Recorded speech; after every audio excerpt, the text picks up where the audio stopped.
Halo teman-teman sahabat kehidupan, dimanapun berada, bagaimana kabar kalian? Semoga teman-teman semua dalam keadaan sehat ya.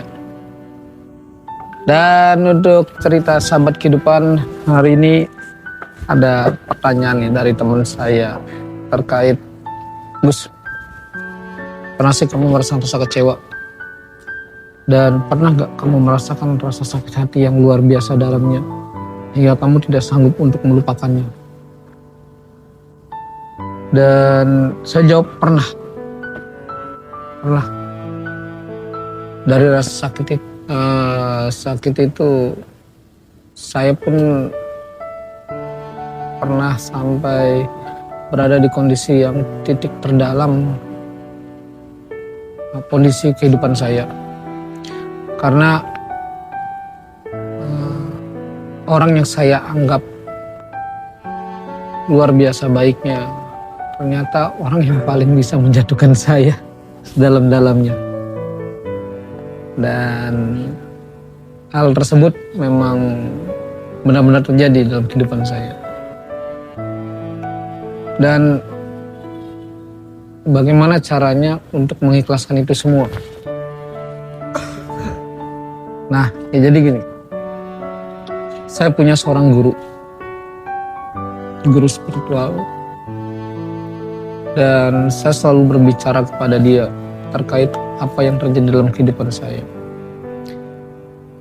Dan dia adalah orang yang selalu bisa menenangkan hati saya dengan logika-logikanya, dengan pemikirannya dan ucapannya yang masuk akal.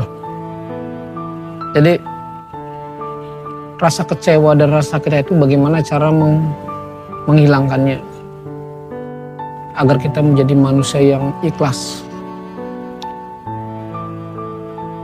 Yang poin pertama adalah kita harus sering infak saat punya ataupun tidak punya. Itu tertulis dalam surat Dia Karena Muslim. Ada suratnya, saya lupa suratnya apa. Jadi kata dia, orang yang sering infak saat tidak punya maupun punya, itu ada dalam surat apa saya lupa itu. Itu poin yang pertama. Yang kedua, orang yang sering menahan amarah. Dan poin yang ketiga adalah orang yang bisa memaafkan kesalahan orang lain.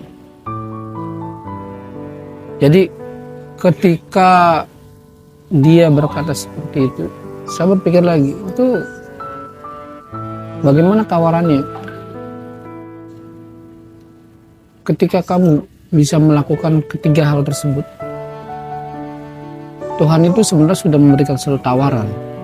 Tawarannya apa? Surga. Jadi ketika ada tawaran, perhatikan tawarannya.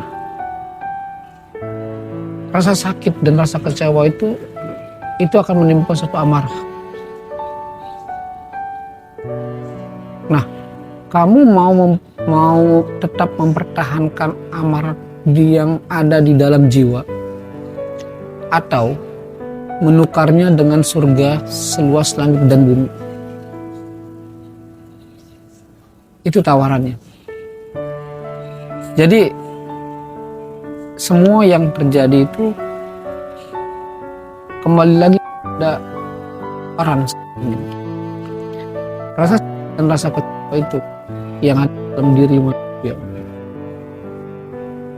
Ketika seseorang mengetahui bahwa dia mempelajari bahwa dia ada tawaran yang bagus, kalian, untuk teman-teman semua, tinggal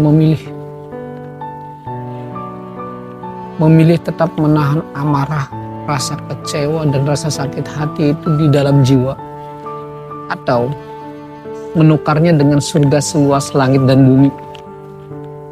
Nah, itu pilihannya. Jadi saran saya dan Untuk teman-teman semua yang memiliki rasa kecewa dan rasa sakit hati, tukarlah dengan surga seluas langit dan bumi. Maka jangan tunggu, hilangkan semua itu. Hilangkan semua rasa kecewa dan rasa sakit hati itu. Agar kalian bisa mendapatkan ketenangan di jiwa dan di hati kalian.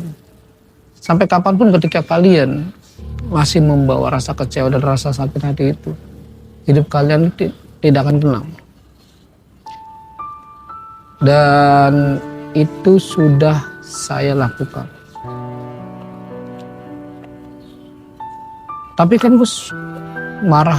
Saya kan jadi marah banget dengan orang tersebut ketika dia memperlakukan saya seperti itu. Wajar, saya bilang wajar. Wajar di awal. Sehari atau sejam 2 jam.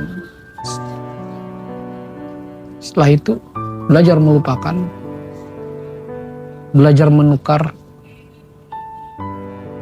atau bernegosiasi dengan diri kalian. Jika kalian bisa melakukan itu, saya jaminkan hidup kalian akan tenang. Surga kalian. Jadi untuk teman-teman semua, jangan menyimpan amarah, jangan menyimpan sakit hati, jangan menyimpan rasa kecewa. Tapi ambil hikmahnya dalam setiap permasalahan yang terjadi dalam hidup. Demikian cerita sahabat kehidupan untuk teman-teman semua yang menanyakan rasa sakit hati. Bagaimana cara menghilangkannya untuk menjadi manusia yang lebih ikhlas. Salam sahabat kehidupan.